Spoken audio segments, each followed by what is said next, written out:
En nombre de la Facultad de Ingeniería, Universidad Ort, es un gusto y un honor darles la bienvenida, y de hecho diría que es también un gusto y un honor el poder compartir esta primer sesión en la apertura de este congreso, que definitivamente déjenme decir que es una de mis principales áreas de estudio y de motivación, con lo cual nuevamente me honra el poder compartir este espacio con ustedes. La agenda propuesta, vamos a comenzar hablando por Generative AI, particularmente voy a intentar hacer una actualización y un entendimiento en profundidad de cuál es el fenómeno actual y de alguna forma buscar nivelar el nivel de conocimiento en esta disciplina, para luego sí meternos en profundidad respecto a cuáles son tanto aquellas acciones como aquellas reflexiones que deberíamos tomar respecto a la enseñanza de la ingeniería en el escenario con la oportunidad y los riesgos de la inteligencia artificial. Y luego voy a buscar compartir algunas reflexiones personales. Ahora, si vemos al final un espacio para preguntas y respuestas, les propongo podemos hacer esto interactivo, con lo cual bienvenidas preguntas o interrupciones durante la presentación. ¿Okay? Entonces déjenme, si estamos de acuerdo con la agenda, es lo que he preparado, así que ojalá que todos estemos de acuerdo. Pero déjenme empezar con una historia. 2011, una compañía una startup de Silicon Valley llamada Lively. Lively en el 2011 lo que desarrollaba era unos pequeños dispositivos que aprovechaban la tecnología recientemente disponible de Bluetooth Low Energy, que lo que permitía era que dispositivos que tuvieran larga duración de batería. Y estos pequeños dispositivos lo que tenían dentro era un sensor de movimiento. En base a ese movimiento lo transmitían a un dispositivo central, utilizando, insisto, Bluetooth Low Energy, y ese dispositivo central que capturaba esos movimientos, lo que hacía era aprendía de hábitos de los movimientos de esos sensores. ¿Y qué objetivo tenía esto? Esta era una herramienta, una tecnología, un sistema para el poder monitorear el comportamiento de adultos mayores y en base a eso poder predecir situaciones de riesgo o accidentes en forma no invasiva. Estos dispositivos se colocaban en distintos sectores del hogar, como podía ser la puerta de la heladera, la puerta del baño, la puerta del botiquín, y en base a cambios de patrones, lo que hacía era disparaba alertas. Esto era en el 2011, y este fue mi primer involucramiento con un proyecto de AI y de Machine Learning. Y diría, desde ese momento me resultó fascinante aquello que podíamos construir en términos de desarrollar sistemas inteligentes, con los varios matices que podemos poner en la palabra inteligente, pero sistemas capaces de identificar situaciones y capaces de tomar acciones en consecuencia. 2011.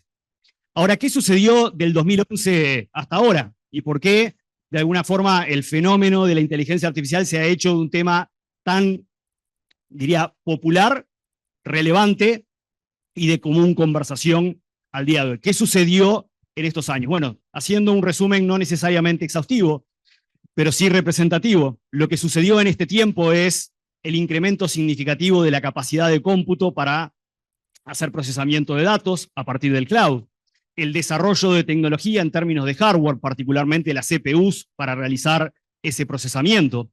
El cloud también habilita la escalabilidad en términos de costos, lo cual es un factor no menor.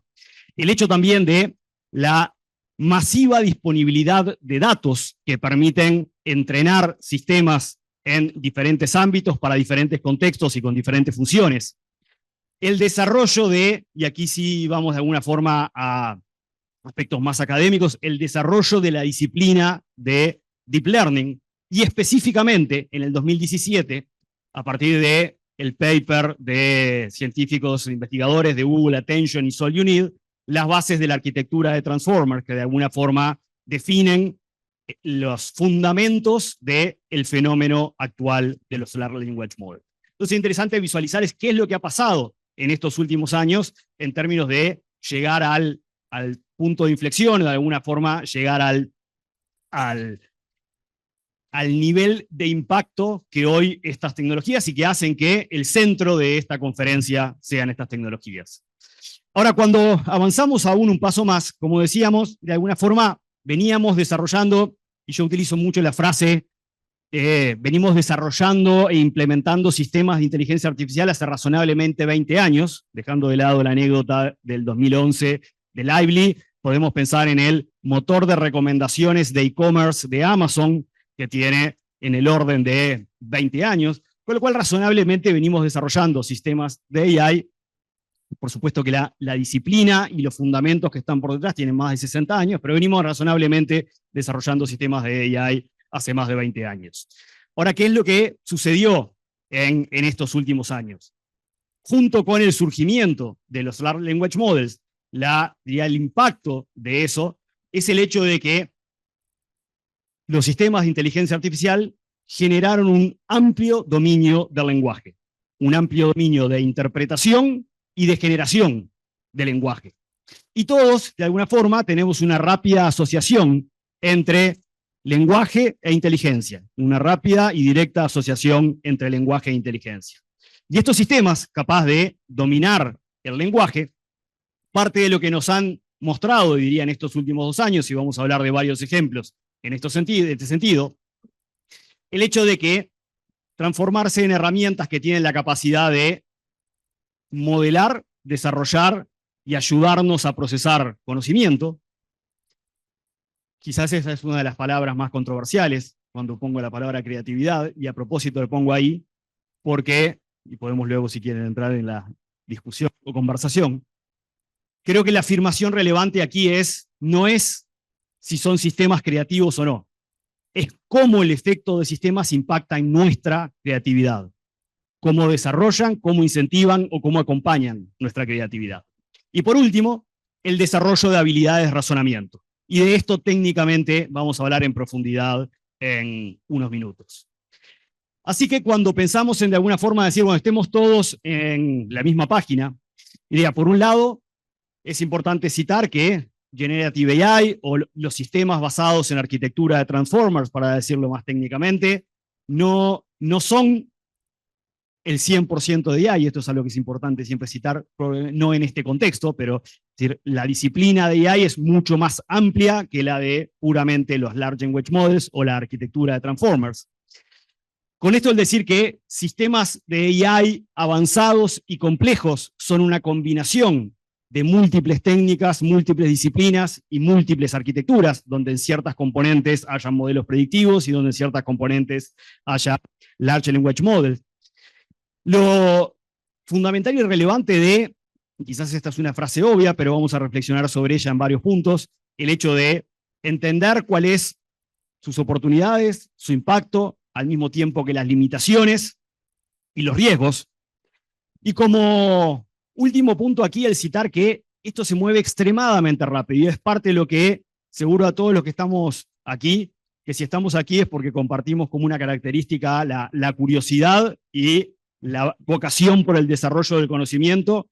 Probablemente a todos en este tiempo nos ha tenido desvelado algunos días entendiendo la arquitectura de un nuevo sistema o procesando un nuevo paper o tratando de entender al detalle cómo uno de estos sistemas trabaja. La evolución y particularmente la evolución que hemos visto en los últimos 6 meses ha sido fenomenal. Por citar recientemente en el tiempo, enero de 2025, con la liberación del modelo de razonamiento de la empresa china DeepSeek, donde como parte de el cambio de arquitectura propuesto, el cambio de implementación propuesto, generó un cambio significativo en la forma de modelar y mejorar la eficiencia de los Large Language Models, con lo cual la velocidad de cambio ha sido remarcable, y eso nos pone al mismo tiempo a todos, desde nuestro rol como ingenieros y como ingenieras y en nuestro rol como educadores, de alguna forma estar up to date en términos de el cómo incorporar y el cómo reaccionar a la evolución de la tecnología. Ahora, esta frase quizás la voy a repetir varias veces. Para realmente lograr entender qué hacer, cómo proceder y qué estrategias tomar, requiere tener un profundo entendimiento de cómo funcionan y de cómo operan estos sistemas. Y voy a decir en forma menos estructurada lo siguiente que voy a decir, pero que es quizás a muchos nos ha pasado de encontrarnos en una discusión, una conversación, opinando sobre qué hacer, cómo incorporar AI, pero haciendo un análisis muy liviano, donde ese análisis muy liviano puede ser el decir, no, pero estos sistemas, esto no lo son capaces de resolver, y es porque estoy probando una versión que tiene 4 meses, y en esa versión de 4 meses ya no era capaz de resolver, o en esto se equivoca, y es porque en realidad no estoy utilizando la técnica que debería utilizar para que sea correcto. Entonces es tan importante el entender los riesgos y las limitaciones, y vamos a hablar de alguna de ellas, por supuesto, pero como también entender el impacto genuino, el impacto real, y hablar desde el conocimiento. De alguna forma, lo que subrayaría aquí es el hablar desde el conocimiento. Y para eso voy a introducir, o voy a, mejor dicho, de alguna forma hacer un ejercicio de asegurarnos que recordamos algunos elementos técnicos que son relevantes. Los Large Language Models, en particular, en su proceso de entrenamiento, y voy a decir primero algunas obviedades y luego quizás algunos aspectos más avanzados. Estos sistemas comienzan, obviamente, por un enorme volumen de datos, ese enorme volumen de datos que va a ser la base para el entrenamiento o training que va a ser realizado típicamente en una GPU. Probablemente todos tengamos la referencia de lo que está sucediendo con NVIDIA, pero NVIDIA no es el único, más allá que NVIDIA como tecnología tiene un diferencial muy importante, no solamente por el hardware, sino por la capa de software, CUDA, la capa de software que genera la abstracción con el hardware de GPU. Entonces, y de vuelta estamos haciendo un repaso rápido, data, GPUs para hacer el entrenamiento. A partir de ese entrenamiento, y ese entrenamiento basado en una arquitectura de transformers, aquí lo que podríamos decir es, tenemos un primer sistema inteligente, pero no necesariamente educado para comportarse en público. Déjenme hacer la analogía. Ese sistema, veo que hay unas caras que les resuena el concepto, así que gracias por acompañarme. Con una sonrisa, sistemas que están entrenados, que tienen vasto conocimiento, pero que no necesariamente saben comportarse en público. Es ahí donde viene una siguiente etapa de entrenamiento, y de hecho esta es una de las áreas en las cuales OpenAI, con GPT 3.5, generaron de alguna forma un breakthrough en la práctica de cómo hacerlo, y fue utilizando una técnica de Reinforcement Learning with Human Feedback, dicho en términos sencillos, humanos interactuando con el sistema y proveyendo feedback, y el sistema aprendiendo del feedback provisto por esos humanos, por esos usuarios. Y a partir de eso, el sistema empieza a aprender cómo comportarse, aprender cómo dialogar, aprender cómo responder, aprender cómo de alguna forma tener una razonable interacción social. Luego viene el proceso de, una vez que está el sistema entrenado, tengo el sistema entrenado y viene lo que se llama el proceso de inferencia. Dos procesos que es importante siempre tener presente: el concepto del proceso de training, que es un proceso particular, basado en GPUs, y luego el proceso de inferencia, que de hecho aprovecha otras características de las GPUs, pero siempre es importante el recordar que ambos procesos son extremadamente costosos en términos de capacidad de cómputo, en consecuencia son extremadamente costosos en términos de consumo de energía. Seguro que todos hemos leído en los últimos meses cómo varios de los grandes proveedores de tecnología están inclusive haciendo acuerdos de exclusividad con plantas de energía nucleares como forma de asegurarse la capacidad de generación de energía para poder alimentar estos data centers. Y esto nos pone en una reflexión que siempre tenemos que tener presente, que es el hecho de cómo lograr eficiencia y cómo ser responsables con el medio ambiente, con lo cual ahí hay una nota a considerar para tomar como una referencia una respuesta de un Large Language Model, por ejemplo, una de las versiones estándares de ChatGPT, como podría ser 4o, consume en términos de energía 20 veces más de lo que consume una consulta en Google, en el buscador. Con lo cual, cuando pensamos en términos de responsabilidad y eficiencia en términos de energética es definitivamente un factor. Ahora, versiones más avanzadas de estos sistemas han comenzado y esto tiene 5 meses, 6 meses de desarrollo, el hecho de modificar el proceso de entrenamiento, que vamos a decirlo, mantenerlo como lo decíamos antes, este entrenamiento social del sistema en esta fase que está aquí, para que más allá del entrenamiento hecho por humanos, utilizar y entrenar al sistema en lo que se llama chain of thought, o sea, cadena de pensamiento. Enseñarle a los sistemas a razonar. Enseñarle a los sistemas a razonar a partir de miles de ejemplos de procesos de razonamiento paso a paso. Lo que es fenomenal es cómo estos sistemas son capaces de aprender en base a mostrarles estos miles de ejemplos de cómo razonar. En la combinación de los ejemplos que le damos de chain of thought, es decir, de cadena de pensamiento, y la modificación de lo que se llama la función de reward, es decir, el cómo el modelo valora sus respuestas, el cómo es recompensado por una respuesta correcta. En la combinación de chain of thought y de reinforcement learning es que comenzamos a empezar a desarrollar, creo que me quedo reiterativo, empezamos a desarrollar sistemas que son capaces de razonar. Y para ponerle algunos nombres, voy a avanzar un paso, tengo los nombres por ahí abajo, para ponerle algunos nombres, modelos como O1 de OpenAI, que fue el primero en su tipo, ya por octubre, noviembre del año pasado, son los que nos empezaron a mostrar el camino de los sistemas que son capaces de razonar. Para aquellos que somos fanáticos, diría, de Daniel Kahneman, esto expresado en términos de Daniel Kahneman sería llevar los sistemas que operaban en modo System 1, pensamiento rápido, a modo System 2, pensamiento lento y reflexivo. Esto se complementa con el hecho de que, así como los entrenamos para que sean capaces de razonar, a la hora del proceso de inferencia, estos sistemas se toman tiempo para pensar, jugando con las palabras, pero a diferencia de un modelo tradicional, como puede ser GPT-4o, o como puede ser Claude Sonnet 3.7, o como puede ser Gemini 1.5, esos modelos reciben tokens, procesan y generan tokens. Estos modelos de razonamiento, además de que estar entrenados para razonar, se toman el tiempo para analizar, para planificar la respuesta, para hacerlo en múltiples pasos y para, en base a eso, generar un resultado producto de ese razonamiento.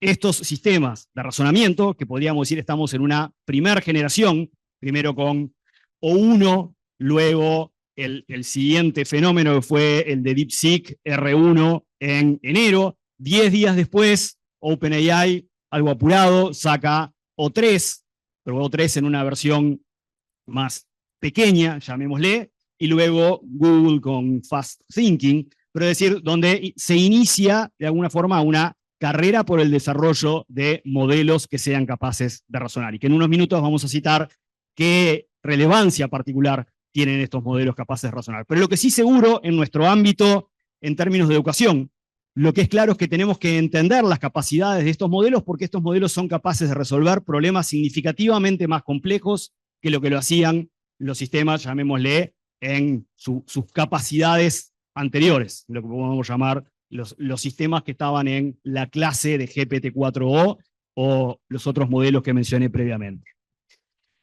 La siguiente distinción que quiero hacer en esta puesta al día es el hecho de distinguir, cuando hablamos de una herramienta, la distinción, que parece obvia, pero en 2 minutos la vamos a profundizar, entre la interfaz y el modelo.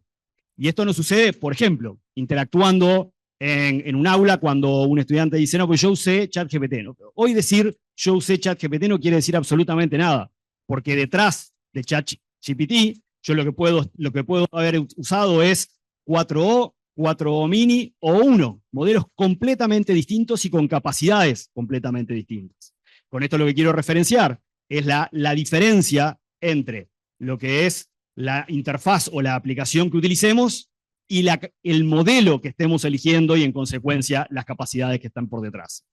Pero, de hecho, también a la hora de evaluar un modelo, un factor adicional de evaluación hoy debe ser lo que técnicamente, más allá del concepto de la palabra, se refiere de esta forma, que es lo que llaman las tools, es decir, las herramientas que están por encima del modelo, que están muy conectadas con lo que es la interfaz de usuario. Voy a citar un par de ejemplos de estas herramientas nada más. Una de ellas que también diría en su disponibilidad tienen no más de 3 o 4 meses, y que es el concepto de computer use, y es cuando un LLM tiene la capacidad de controlar qué es lo que pasa en nuestra computadora, en nuestro PC o en nuestra Mac. Es decir, cuando le damos el poder de computer use, lo que el LLM está haciendo es está interpretando la interfaz, está haciendo computer vision sobre la interfaz, está entendiendo cada objeto de la interfaz. Nosotros le damos una instrucción de qué queremos que haga, es capaz de interpretar qué es lo que tiene que hacer para resolver lo que nosotros le pedimos, e interpretando la interfaz va a interactuar con las acciones. Computer use es un ejemplo de tool o de herramienta sobre el LLM. Otro ejemplo es el hecho de la herramienta llamada, o tool llamado Code Interpreter, que le da al LLM la capacidad de, para resolver un problema particular, no solamente especificar qué es lo que quiere hacer, sino que eventualmente ejecutar un bloque de código para resolver la tarea en cuestión. Esto, que tiene ya algo más de un año, un fenómeno sumamente relevante en términos del análisis de datos, porque cuando yo le doy a un LLM, por ejemplo, le adjunto una planilla y le pido que me haga en base a los datos de la planilla, que me arme una regresión lineal, el LLM generando token a token no va a ser capaz de resolver eso. Peor que eso, lo va a resolver y lo va a resolver mal, y nos va a dar una respuesta coherente e incorrecta. Ahora, hoy un LLM moderno lo que va a hacer es, se va a dar cuenta que para poder generar esa regresión, lo que tiene que hacer es programar, interpretar los datos, programar el código Python para hacer esa regresión lineal. Lo va a programar, lo va a ejecutar y vamos a tener el resultado correcto. El punto aquí, entonces, a recordar es, a la hora de pensar en un LLM, debemos reflexionar respecto a cuáles son las herramientas o cuáles son las tools que están conectadas o disponibles en ese LLM. Y simplemente a modo de, perdón, un comentario no hice al principio, es al final va a estar el QR y el link, y en toda la presentación están obviamente los links de cada una de las cosas, los links de referencia de cada uno de los datos que estoy mostrando, y además de eso, la presentación en particular tiene más slides de contexto en el medio, con lo cual los invito a luego verlos. Hay varios temas que están, los desarrollé en slides con más texto para que luego, si les interesan, puedan profundizar. Además de todas las referencias, al final va a estar el link.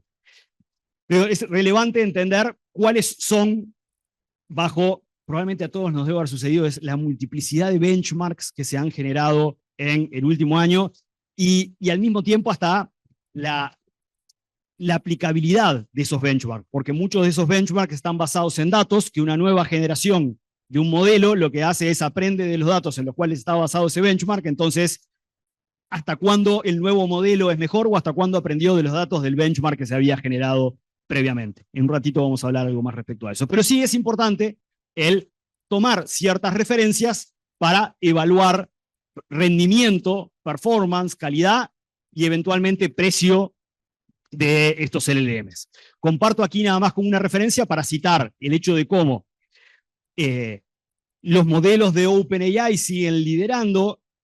Grok de X, de Twitter, es hoy uno de los modelos más performantes, y cómo los sistemas provenientes de China están tomando una relevancia bien particular, desde DeepSeek, que de alguna forma fue el que generó mayor impacto comunicacional, pero también Qwen de Alibaba, que de hecho se encuentra aquí, un modelo de 32 biparámetros, o sea, un modelo no demasiado grande en términos de la cantidad de parámetros, pero sí con una significativa performance. No vamos a traer el detalle de esto, pero sí la reflexión a hacer aquí es, parte de nuestra tarea para diferentes usos, ya sea a nivel profesional o a nivel académico, es entender cuál es el modelo adecuado, y este es un ejercicio no menor, en el entendimiento de cómo funciona el modelo, en lo que hablábamos antes de cómo utilizar las tools, y entender cuál es el modelo adecuado para un tipo de ejercicio particular, para un escenario de una práctica en clase, o para un proyecto técnico en la industria. Ahora, quiero hacer un breve listado, para meternos en algún punto en particular, de hacia dónde están evolucionando o cómo están evolucionando los Large Language Models. Y para eso voy a comenzar con el hecho de cada nueva generación de modelo es más eficiente en términos de su accuracy. Es decir, podemos decirlo en términos prácticos, cometen menos errores. Cada nueva generación, si lo pensamos en términos de, vamos, extremos, si comparo GPT 3.5, lo comparo con 4o, la cantidad de errores, iba a decir técnicamente la cantidad de alucinaciones, pero alucinaciones tampoco parece un término muy técnico, pero bueno, es el que usamos, la cantidad de hallucinations que se genera, y si a partir de eso hablamos de precisión, claramente son sistemas que podríamos decir en términos sencillos, se equivocan menos. Ahora, este punto claramente es un punto sumamente relevante para nosotros, porque cuando lo pensamos desde el punto de vista tanto académico como desde el punto de vista de poner en producción sistemas en los cuales necesitamos poder confiar, los errores que estos sistemas generan y errores que estos sistemas generan por diseño, por la propia arquitectura de los transformers, son un tema sumamente relevante. Ahora, este es un tema de los que, conectando con algo de lo que hablaba al principio, tenemos que lograr hablar con propiedad. Y para eso es importante identificar cuáles son las diferentes técnicas que hoy tenemos disponibles para mitigar y disminuir las alucinaciones. Y esas son desde la primera que está por aquí, que es el hecho de las propias mejoras en los LLMs, es decir, las propias mejoras en los LLMs, dentro de ellas, por ejemplo, el hecho de que el LLM se tome tiempo y reflexione para responder, es decir, el sistema se toma tiempo para responder y en base a eso mejora la precisión de su respuesta. Y eso es parte de característica de cómo está construido el LLM. Ahora, me voy a ir a otras técnicas que tienen que ver más con nuestro uso o implementación. La primera es el hecho de que, la segunda es el hecho de que a medida que estos sistemas tienen una ventana de contexto más grande, es decir, son capaces de manejar mayor cantidad de información en una conversación. La ventana de contexto, podemos decir, es la memoria de corto plazo del LLM, la cantidad de información que es capaz de manejar en una conversación o en un conjunto de interacciones dentro del mismo tema. La mejora de la ventana de contexto, lo que permite, por ejemplo, lo voy a poner en términos muy prácticos, es que yo a la hora que voy a interactuar con un LLM, le adjunte 2 o 3 documentos, le puedo adjuntar 2 o 3 libros, teniendo la propiedad intelectual del libro que le estoy adjuntando, y le puedo decir, basame tus respuestas solamente en esta bibliografía. Y para eso se los voy a mostrar con un ejemplo bien práctico. Fíjense, aquí estoy mostrando una herramienta que se llama NotebookLM. ¿Quiénes han probado de los presentes NotebookLM? Pocas manos. Esta es una herramienta de Google que está basada en Gemini. O sea, lo que hay por detrás es Gemini, para eso es transparente. Esta herramienta, de hecho, es de uso gratuito.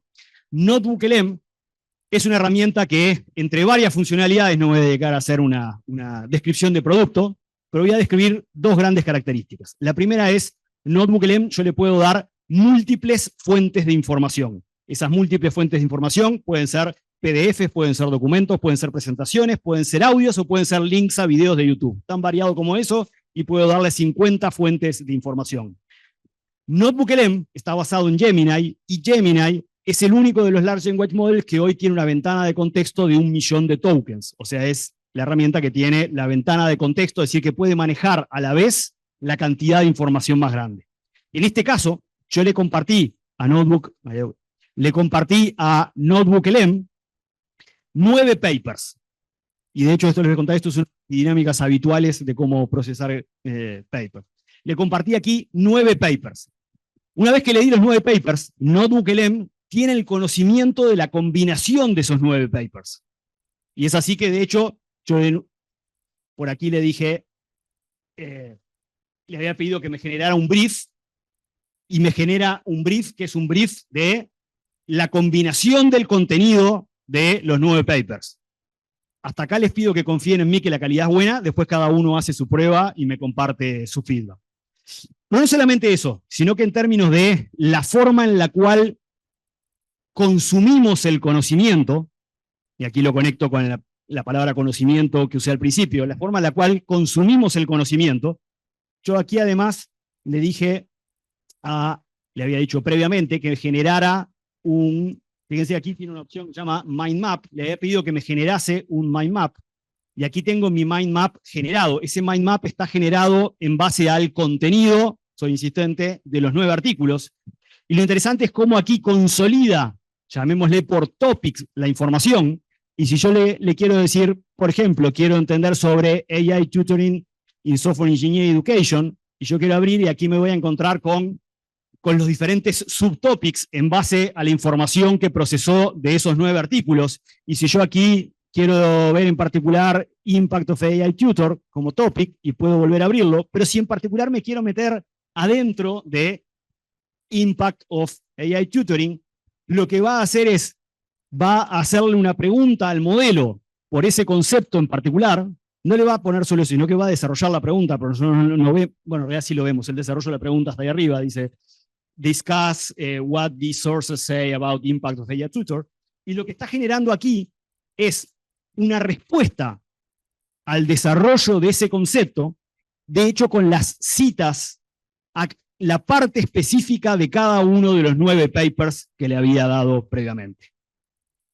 ¿Qué acabamos de conectar? Acabamos de conectar como conceptos de lo que venimos hablando hasta ahora. Primero, el impacto que tiene una gran ventana de contexto, en este caso 1 millón de tokens. Segundo, el cómo la utilización efectiva de estas herramientas puede ser extremadamente productivo en términos de el consumo y organización de información. Puedo hacer algunas cosas más con esto que no voy a entrar en el detalle, pero, por ejemplo, tengo disponible el chat en el cual le puedo hacer preguntas y las respuestas a cada pregunta van a venir basadas solamente de esos 9 papers que le compartí, con lo cual, ¿qué reduje ahí en términos de alucinaciones? Reduje las alucinaciones a que todas las respuestas van a estar basadas en la información que le acabo de compartir, o que le compartí, los 9 papers que les compartí. Como feature adicional, y esto se los dejo para que jueguen al fin del día, pueden, si le dicen generar, lo que va a generar es un podcast de entre 10 y 20 minutos. Ese podcast va a ser una conversación real entre 2 personas que no existen. Lo que hace es, en base a toda la información, crea un script de conversación entre 2 personas que se preguntan mutuamente, que se cuestionan, y es una forma de, diría, recorrer el contenido en forma, es algo que uso habitualmente en el auto, me genero los podcasts y después escucho los podcasts de los artículos en el auto. Bueno, cada uno tiene sus locuras, no es el momento de exteriorizarlas. Volviendo aquí, entonces, hablábamos de las ventajas de las grandes ventanas de contexto, el concepto de lo que se llama, y particularmente esto es cuando implementamos sistemas basados en LLM, lo que se llama RAG o Retrieval Augmented Generation, que es justamente lo mismo que hace NotebookLM, que es, le damos una cierta cantidad de documentos y todas las respuestas se basan solamente en el contenido de esos documentos, con lo cual redujimos significativamente la probabilidad de alucinaciones. Cuarto, el concepto de grounding. Esto es algo que Google ha hecho en forma ya inteligente dentro de Gemini. No está muy visible, pero uno cuando tiene una respuesta en Gemini, si uno profundiza en unos 3 puntitos que aparecen por ahí, uno le puede decir a la respuesta de Gemini, le puede decir fact-checking. ¿Qué es ese fact-checking? Lo que hace es, después de que genera una respuesta, agarra y cada parte de esa respuesta hace una búsqueda en Google para ver si encuentra fuentes confiables que respalden esa respuesta que generó. Esto es bien interesante, y esto desde el punto de vista ya, de la ingeniería, de la ingeniería del diseño de estos sistemas, es bien relevante por lo siguiente, porque si nosotros pudiéramos tener un LLM que genera una respuesta y un segundo LLM que la revisa y hace fact-checking, reduciríamos significativamente las alucinaciones. ¿Por qué hoy no sucede esto en todos los sistemas? Porque es caro, porque lo que implica son 2 LLMs corriendo en conjunto. Pero la realidad es que esto es importante visualizar, porque aquí, y probablemente para todos los que estamos aquí, luego de convivir múltiples años en la evolución tecnológica, sabemos que cuando la restricción a la solución de un problema es que sea caro, es cuestión de tiempo. Cuando la solución a un problema es que es caro, o el problema para implementar una solución es caro, sabemos que es cuestión de tiempo. Y por último, quizás uno de los aspectos más avanzados en esto de las alucinaciones es que yo puedo tomar un modelo ya existente y puedo volver a, técnicamente sería reentrenarlo con datos específicos. Esta es un área de particular uso y explotación en el escenario de la medicina, donde obviamente buscamos reducir a cero los posibles errores, y donde yo puedo tomar un modelo, particularmente un modelo que habilite la posibilidad de fine-tuning. Eso tiene que ser un modelo o open source o un modelo que técnicamente en su API habilite el fine-tuning, y yo le puedo dar, por ejemplo, datos de diagnósticos clínicos, y lo que estoy diciendo es, no le estoy diciendo que lea mis datos, lo que estoy diciendo es que el modelo reaprenda y se modifique en base a mis datos. Entonces, me parecía importante hacer un especial detalle respecto a la mitigación de las alucinaciones, para también desmistificar el hecho de que estos sistemas hay para ciertos escenarios para los cuales no son aplicables. No, en realidad son aplicables utilizando las técnicas requeridas y necesarias para generar el nivel de precisión o de accuracy que sea el que se requiera. Donde, por supuesto, que en sistemas críticos, como puede ser la medicina, es particularmente relevante. Siguiendo en esto de la evolución de los Large Language Models, la mejora en la eficiencia. DeepSeek ha generado un impacto bien interesante en esto, porque mostró que se pueden hacer en forma muy eficiente y manteniendo la calidad de las respuestas varias de las tareas que hace adentro un LLM, como por ejemplo el generar una caché y comprimir lo que se llama la tabla de valores y claves del sistema, del mecanismo de atención de los transformers. Pero bueno, avanzando, el incremento de las ventanas de contexto, que ya mencioné previamente. Déjenme mover que tengo la ventana del Zoom acá, que me está tapando ahí. En esto de la evolución de los LLMs, cada vez más el propio LLM es multimodal, y es decir, es la capacidad de interpretar imágenes, la capacidad de generar imágenes, la capacidad de interpretar video, la capacidad de generar audio, la capacidad de interactuar en cada uno de estos tipos de modalidad. El desarrollo de lo que llamamos los Small Language Models, es decir, ya cuando hablamos de un Large Language Model, estamos hablando, por ejemplo, si vamos al caso de Llama, de Meta, Facebook, un modelo de 400 millones de parámetros. Bueno, hoy somos capaces de generar pequeños modelos de 1, 2 o 3 billones de parámetros que son capaces de correr en nuestro dispositivo celular y que para ciertas tareas específicas son sumamente efectivos. Apple, de hecho, la arquitectura que había puesto para su sistema de lo que llamaron Apple Intelligence, que ha tenido varios problemas, pero más allá de eso, la arquitectura propuesta fue bien interesante, o es bien interesante, porque lo que dice es un Small Language Model corriendo en mi dispositivo local, resolviendo ciertas tareas, y donde ese Small Language Model, cuando encuentra una tarea que no puede resolver, lo que hace es recién ahí invoca al Large Language Model, recién ahí consume la llamada, recién ahí genera el consumo consecuencia del procesamiento en un GPU en el cloud. Con lo cual, este escenario de los Small Language Models para múltiples implementaciones es bien relevante. El escenario de las tools por encima de los LLMs, cosa que ya mencioné previamente, y aquí me quiero detener unos minutos, que es la evolución en términos de capacidades de razonamiento, en esto de las direcciones en las cuales evolucionan los LLMs. El concepto de razonamiento, donde hoy con O1, O3, DeepSeek R1 o Gemini Fast Thinking, podemos resolver pequeños problemas de razonamiento. Pero podríamos decir que la siguiente frontera en términos de desarrollo es el concepto de Agentic AI o el desarrollo de agentes. Y cuando hablamos del desarrollo de agentes, esta es una de las áreas en las cuales, si me permiten en forma no muy académica, pero hay demasiado ruido en la conversación. Es decir, hay muchas expresiones de este sistema es un agente o esto otro es un agente, cuando en realidad técnicamente no lo son. Un agente es un sistema que es capaz de recibir un objetivo de alto nivel, es capaz de interpretar ese objetivo de alto nivel, es capaz de partirlo en múltiples objetivos de más bajo nivel, es capaz de realizar un plan para llevar adelante esos objetivos de múltiple nivel, ejecutarlos para luego resolver la tarea más grande. Hoy, el estado del arte de los modelos de razonamiento todavía no permite el planificar en forma efectiva tareas complejas. no permite planificar en forma efectiva tareas complejas. Sí tareas que, podríamos decir, a un humano nos llevarían algunos minutos de realizar. Y de hecho, este es un paper de la semana pasada, esto es real time, digamos.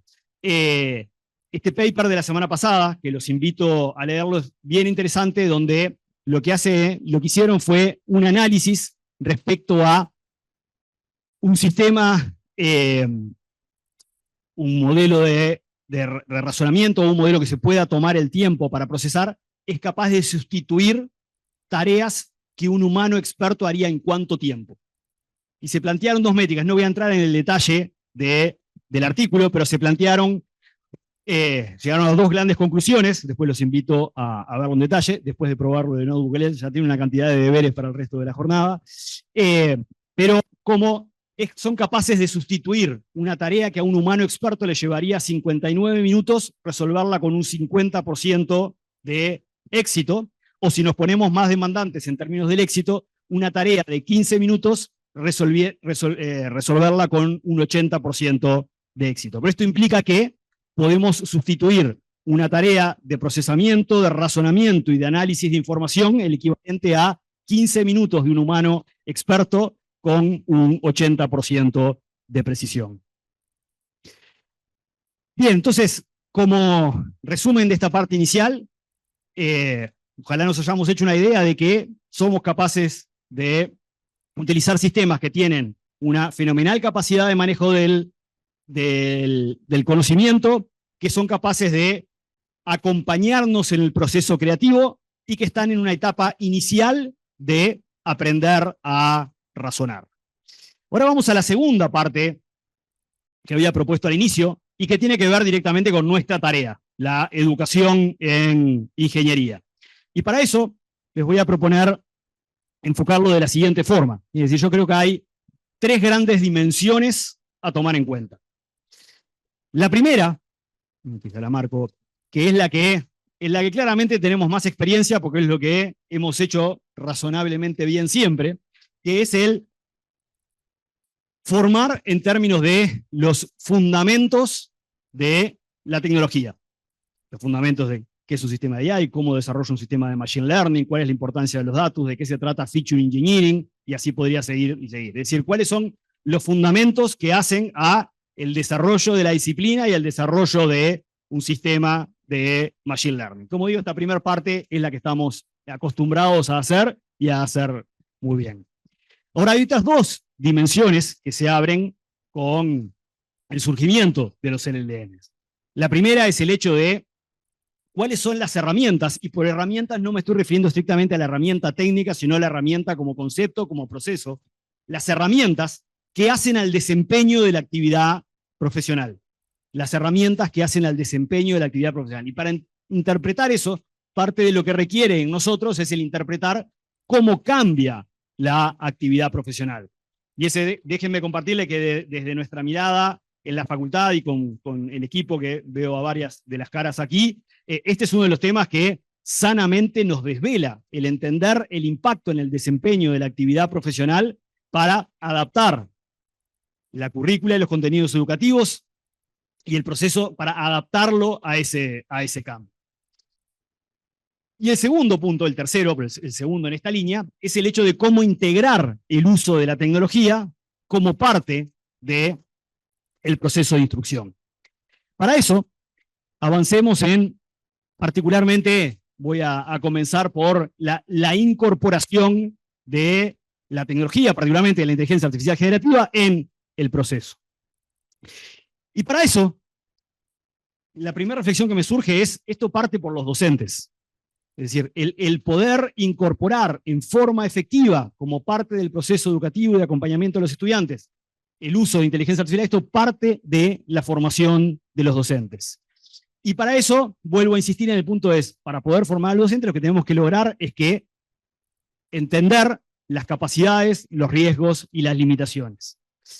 Para eso, les voy a contar muy brevemente que en ORT, parte de lo que tomamos fue la premisa de, desde febrero del 2023, comenzar con una, diría, masiva formación de docentes de toda la universidad.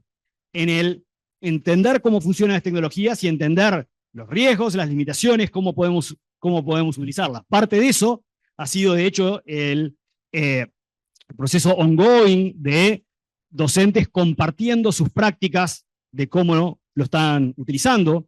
Un proyecto que realizamos el año pasado de promoción de la innovación, en el cual hicimos un llamado abierto para aquellos docentes más innovadores para que construyeran soluciones particularmente basadas en AI generativa que sean replicables y luego disponibles para compartir para todos los docentes de la universidad. Y ahí aparecieron soluciones e implementaciones que tuvieron que ver desde con el acompañamiento de los estudiantes en una tarea específica, hasta soluciones para ayudar a los docentes en el proceso de grading, hasta el ayudar a los docentes en procesos de generación de dinámicas de clases, obviamente aplicado a diferentes disciplinas. Tomamos también como parte de nuestra responsabilidad, de alguna forma honrando la fortaleza que teníamos en términos de conocimiento de esto, el hecho que compartimos más de 40 workshops en colegios secundarios particularmente como una forma de ayudar a esos centros de educación para los cuales era más desafiante aún entender cómo, de alguna forma cómo convivir con esos adolescentes usando y preguntándole a ChatGPT para cada tarea que tenían que realizar. Pero es así que, y esto para compartirlo como experiencia, para nosotros fue fundamental la formación continua, recurrente y actualizada en términos de cómo utilizar este tipo de tecnología. De hecho, cada workshop para docentes obviamente era una nueva versión tan actualizada como la charla que dije que recién que tenía el paper de la semana pasada. Ahora, avanzando, y en esto de también ayudar y acompañar a los docentes que quizás son los más nuevos o los que no son tan early adopters en términos de tecnología, desarrollamos una herramienta para ayudarlos en el meterse y aprovechar el escenario de la inteligencia artificial generativa. Y para eso voy a compartir dos pequeños videos. Es una herramienta interna, muy recientemente publicada, que lo que permite es, por ejemplo, le da al docente ciertas opciones preconfiguradas, por ejemplo, en este caso, armar un plan de clases para el cual le adjunté un documento de la materia, particularmente una de las materias que creo que se llama liderazgo de equipos, le definí para cuántas semanas, y lo que el sistema está haciendo es, está tomando el plan de la materia, lo está entendiendo, lo está interpretando, y en base a eso va a generar un plan para 8 semanas. El docente puede elegir la duración, y aquí en unos pocos minutos tengo el plan. Por supuesto, de la misma forma que le decimos a nuestros estudiantes, por supuesto que esto no es para tomarlo y usarlo tal cual. Lo repetimos a nuestros estudiantes todo el tiempo, esto no es para usarlo y tomarlo tal cual. Esto es una referencia, esto es un acelerador. Esto tendríamos que tomarlo como un acelerador. En este caso lo que acabo de mostrar es cómo hacer un plan para una duración determinada. Y esto es un excelente disparador de adopción temprana para los docentes, porque una vez que el docente se engancha con esto, dice, bueno, pero capaz que si yo lo hago en ChatGPT, o lo hago en Gemini, o lo hago en Claude, no importa la tecnología, capaz que puedo configurar mejor el cómo me arma el plan. Entonces esto es un muy buen motivador y un muy buen disparador. El segundo ejemplo, utilizando la misma herramienta, ahora lo que voy a mostrar es cómo generar un parcial, es decir, cómo generar una evaluación, y donde acá, de hecho, no solamente le voy a dar el programa, sino que además, nuevamente le estoy dando el mismo programa, la misma materia, sino que además le puedo especificar cuántas preguntas quiero que tenga, preguntas abiertas, cuántas preguntas múltiple opción, cuántos verdaderos o falsos. Y nuevamente, ¿esto es para tomarlo y utilizarlo tal cual? No, esto es un acelerador. Ahora, este acelerador, por ejemplo, capaz que me permite para una evaluación determinada hacer 5 versiones distintas, cosa que si las hubiera tenido que hacer yo me hubiera costado bastante más. Aquí puedo tener 5 versiones y luego yo modificarlas. De hecho, esto que está por aquí, que es lo que se llama la temperatura de un modelo es un atributo interno que es lo que define si el modelo es más creativo o más preciso. Ese es un atributo interno técnico del modelo. Aquí permitimos que el docente pueda decir si quiere que el modelo sea más creativo o más preciso en la generación. Esta herramienta, que nuevamente como ejemplo, lo que busca es acompañar el proceso de adopción temprana por parte de los docentes. Esto acompañado con la iniciativa de proyectos innovadores y con la iniciativa de formación continua de los docentes, apunta directamente a lo que mencionábamos previamente de la importancia de la formación de los docentes, porque luego es cada docente, en conjunto con sus equipos y con sus cátedras, que van a identificar cuáles son las herramientas para utilizar en un curso, cuáles son las recomendaciones que deberían dar a los estudiantes, y al mismo tiempo el cómo incorporarlo para darle el mejor acompañamiento al estudiante durante el proceso. Utilización de AI como integrado a la interacción en el aula y fuera del aula. Bueno, hay múltiples escenarios, probablemente todos los que estamos aquí hayamos leído y tengamos presente varios de ellos, como pueden ser los sistemas de tutores que me van siguiendo paso a paso y que no me dan respuestas completas, los sistemas que me ayudan a darnos feedback, el cómo, por ejemplo, como un docente, voy a irme a una implementación técnica por unos segundos, pero cómo como docente puedo, por ejemplo, configurar un GPT con contenido específico del curso y que ese GPT con contenido específico del curso sea que yo le proveo el contenido y con esto reduzco las alucinaciones, o sea, le doy el contenido del curso, reduzco las alucinaciones y eso permite que el estudiante tenga 24/7 disponible para poder hacer preguntas, no que esté buscando por ahí en Google o que le esté preguntando a ChatGPT hoja en blanco, sino que vaya en base al contenido personalizado. Ahora bien, claramente uno de nuestros desafíos es la evaluación. Y aquí, como probablemente hayamos leído también varias veces, el concepto de los ensayos como tal está obsoleto, porque la realidad es, hoy podemos generar ensayos con un extraordinario nivel de calidad. Y de hecho los invito, si no han probado, los invito a probar lo siguiente. GPT 4.5, que es la versión más avanzada de GPT, el nivel de naturalidad que tiene en la escritura es un salto significativo comparado contra 4O. Significativo en lo humano de la escritura. Y siendo que luego que nos da una respuesta y que nos genera un ensayo, le podemos decir, no, por ahora cambiale esto en el estilo, ahora modificale esto otro. La realidad es que hoy la tarea propia del ensayo está significativamente impactada por la incorporación y el uso de inteligencia artificial. Nuestra tarea es cómo darle el uso correcto. Para eso, algunas de las posibles iniciativas, por supuesto que es algo que realizamos en la facultad, que son evaluaciones escritas.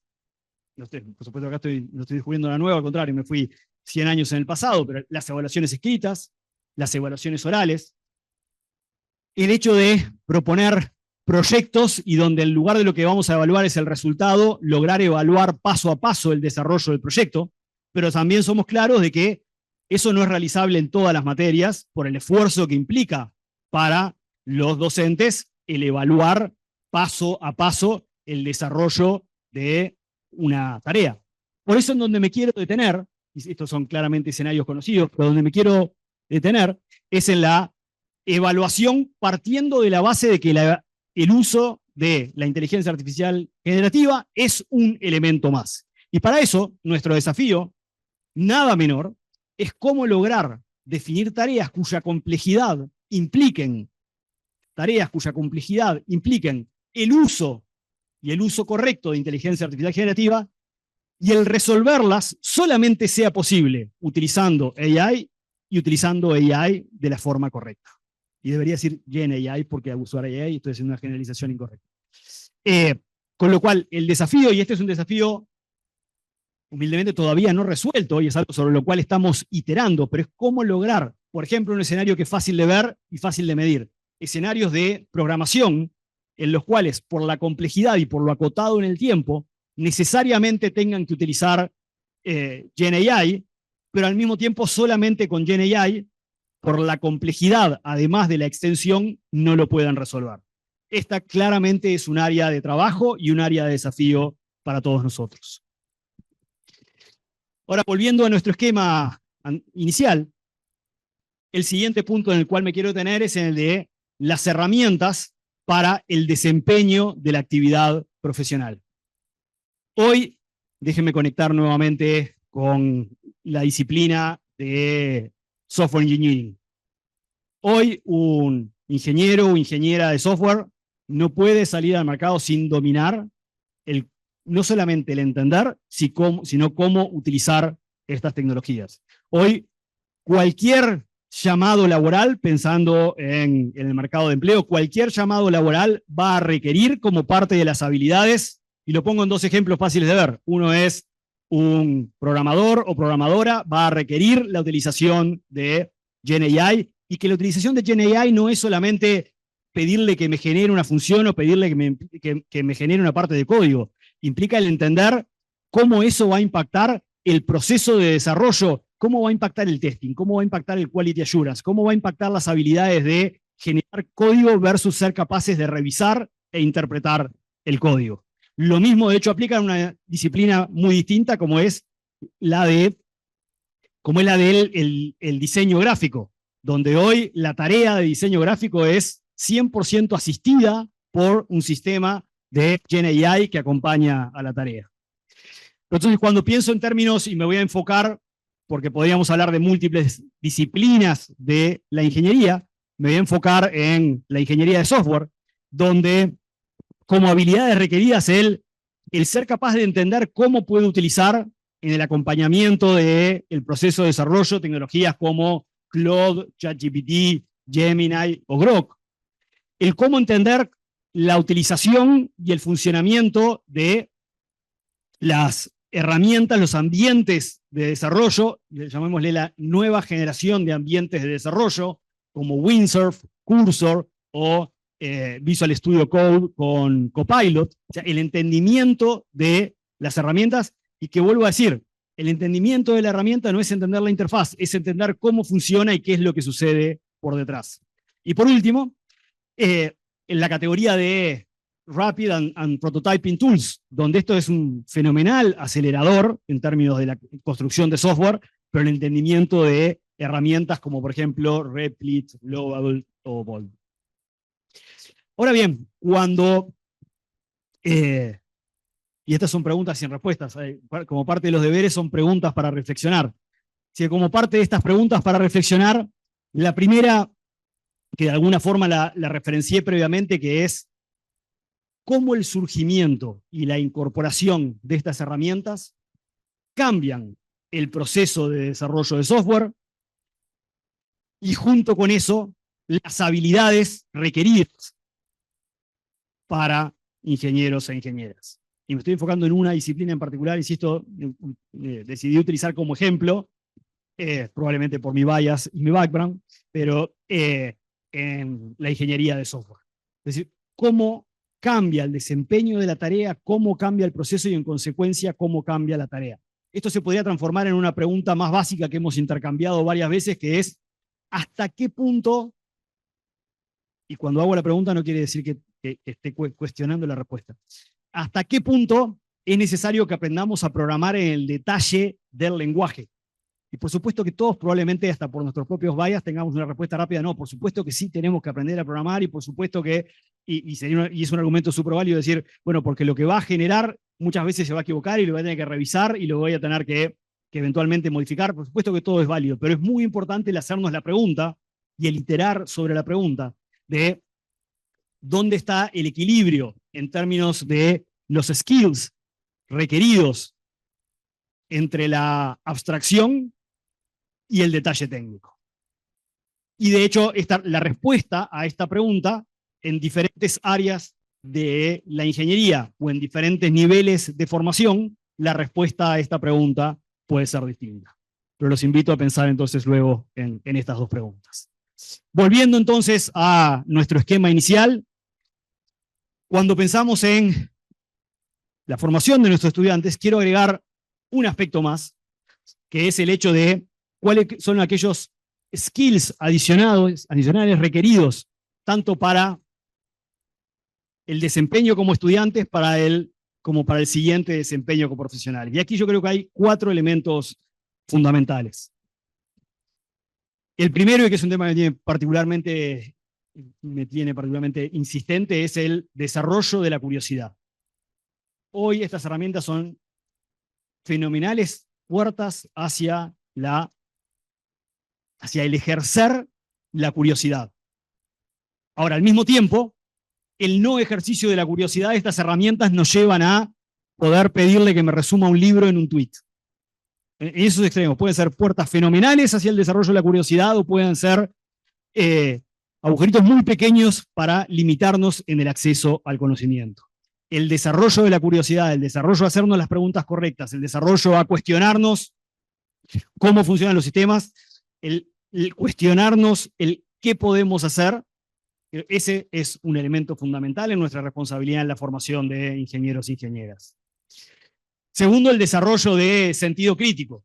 Esto es algo que probablemente todos hayamos insistido en múltiples ocasiones, particularmente en la generación, el resultado de la generación de un sistema de GenAI y en el cómo evaluar las alucinaciones, el sentido crítico para cuestionarnos una respuesta, el sentido crítico para entender que una respuesta tiene que ser sujeta de verificación y el sentido crítico también para cuestionarnos cuál es la forma correcta de utilizarlos. Y cuando hablo de la forma correcta, incorporo también aspectos como responsabilidad y ética, elementos o valores sumamente importantes en este mundo de AI. Tercero, Prompt Engineering and Communication. Y acá cuando hablo de Prompt Engineering, no tengo para nada un fanatismo con el concepto de la tarea o del rol de Prompt Engineering. Creo que el Prompt Engineering es una disciplina, es una capacidad a desarrollar para resolver cierto tipo de situaciones. Y aquí hay algo que me resulta, déjeme compartir, especialmente fascinante, y es lo siguiente. Parte del desafío del Prompt Engineering y el de comunicarnos con uno de estos modelos nos lleva a una característica muy humana y muy conectada con la docencia, de hecho, y que es pedirle a un sistema de este estilo que haga algo y pedírselo en forma efectiva, implica en nosotros el ejercicio de distinguir qué es implícito de qué es implícito. Si yo tengo una conversación con alguien de mi equipo, tengo una conversación con Nora, ¿ah? Nosotros tenemos una cantidad de contexto, y yo le puedo hacer una pregunta que tenga nada más que 3 palabras, y Nora ya sabe de qué le estoy preguntando porque tenemos un contexto. Cuando nosotros interactuamos con un modelo, el modelo arranca de contexto cero. Alguien me podrá decir, bueno, ChatGPT tiene el concepto de memoria que empieza a reconocer. Estamos hablando de escenarios canónicos. No hay contexto, con lo cual parte del desafío para que, por ejemplo, para pedirle, si le queremos pedir a un sistema de este estilo que nos programe una rutina que haga tales cosas, el esfuerzo que tenemos que poner para especificar qué es lo que queremos, cómo lo queremos y cuál es el resultado, ahí hay una habilidad sumamente relevante. Y lo vuelvo a conectar con esto, como decía, muy humano, que como decía, a nosotros como docentes en el aula, parte de nuestro desafío cuando estamos compartiendo un tema es que tenemos que lograr interpretar del tema que estamos hablando cuál es todo el contexto que tenemos que dar, porque quienes están del otro lado no tienen exactamente el mismo contexto. Los estudiantes no tienen necesariamente el mismo contexto. Entonces, este desafío de desarrollar esta capacidad de discernir entre lo implícito y lo explícito y proveer el contexto correcto para poder ser claros en la especificación de un requerimiento es sumamente relevante. Y por último, y este probablemente bastante obvio para todos nosotros, es la capacidad de resolver problemas. Y eso es lo que hacemos los ingenieros y las ingenieras. Al fin del día, lo que hacemos es desarrollar nuestra capacidad de resolver problemas. Enfatizo, refuerzo, la relevancia de nuestra capacidad de crear y de resolver problemas en este contexto. Así que para resumir, en este segundo gran bloque, en términos de la práctica de la educación en ingeniería, el formar en términos de aquellos conceptos fundamentales que hacen a la inteligencia artificial, ahora sí lo digo a propósito en términos genéricos, y la inteligencia artificial generativa en particular, y obviamente las otras disciplinas en el camino, el proveer de las herramientas necesarias para el desempeño de la actividad profesional y la integración de la tecnología y de las herramientas de inteligencia artificial generativa como parte del proceso de formación. Esto apalancado en la formación de los docentes y acompañado por la formación de las habilidades necesarias en este sentido. Y ahora ya yendo a la reflexión final, esta es la parte confidencial, por eso cerramos la ventana. Cono del silencio. El cono del silencio para probar las edades, porque los que lo entendieron están conmigo. Algunas reflexiones finales. Claramente estamos en un, y cuando claramente estoy dando una opinión, pero encantado que la discutamos, en un punto de inflexión del cambio en el desempeño de múltiples actividades y múltiples tareas, no solamente de la ingeniería, sino en múltiples disciplinas. Las tecnologías que estamos construyendo, y un ejemplo de eso es cuando veíamos el paper que mencioné hace un ratito, de las tareas que es capaz de realizar con 80%, las tareas de 15 minutos que es capaz de resolver con 80% de precisión, simplemente para tomarlo como una referencia, pero el hecho de cómo múltiples tareas, múltiples disciplinas, múltiples profesiones están cambiando. Y yo creo que de hecho, creo que de alguna forma, teniendo un entendimiento de las capacidades de estas tecnologías, es que podemos de alguna forma visualizar cuáles son esos futuros escenarios. Y cuando digo de alguna forma es porque es precisión cero, digamos, pero de alguna forma podemos elaborar hacia dónde va particularmente la disciplina de ingeniería. Más que hacia dónde va, es cuáles son las herramientas que tenemos que proveerles a nuestros estudiantes para tener las capacidades suficientes para poder navegar los cambios, cualquiera sean ellos. Como parte de esto, y esto me estoy yendo más amplio en las disciplinas, yo creo que, por supuesto, todos los que estamos aquí tenemos un fuerte sesgo por la educación y por resolver problemas a partir de la educación. Y estoy ampliamente convencido de que el generar conocimiento en todas las tareas, podría decir desde un área de recursos humanos hasta un área contable, hasta un área de ingeniería, hasta un área de marketing, y podría seguir dando ejemplos, el entendimiento profundo de las capacidades, y aquí yo le llamo el Core Unit of Capabilities, es decir, entender al detalle qué son capaces de hacer, porque luego la aplicabilidad a nuestra tarea es el resultado de la combinación de distintas Core Units of Capability. Pero el punto que esa combinación de esas distintas capacidades es distinta para cada uno de nosotros y es distinta para cada una de las tareas. Por eso voy a la granularidad del conocimiento en este sentido.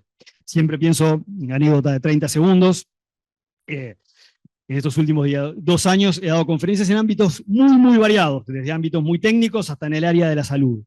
Y siempre a la hora de pensar, hacer un ejemplo práctico, por parte de lo que hago siempre, ejemplos prácticos reales, a la hora de hacer un ejemplo práctico, siempre el desafío que trato de ponerme es cómo no generar un ejemplo que haga demasiado narrow, que demasiado restringida la interpretación de lo que estamos mostrando. Es decir, porque vuelvo a decir, la variabilidad del uso de cada uno viene de entender las capacidades específicas y no solamente de 2 o 3 ejemplos particulares.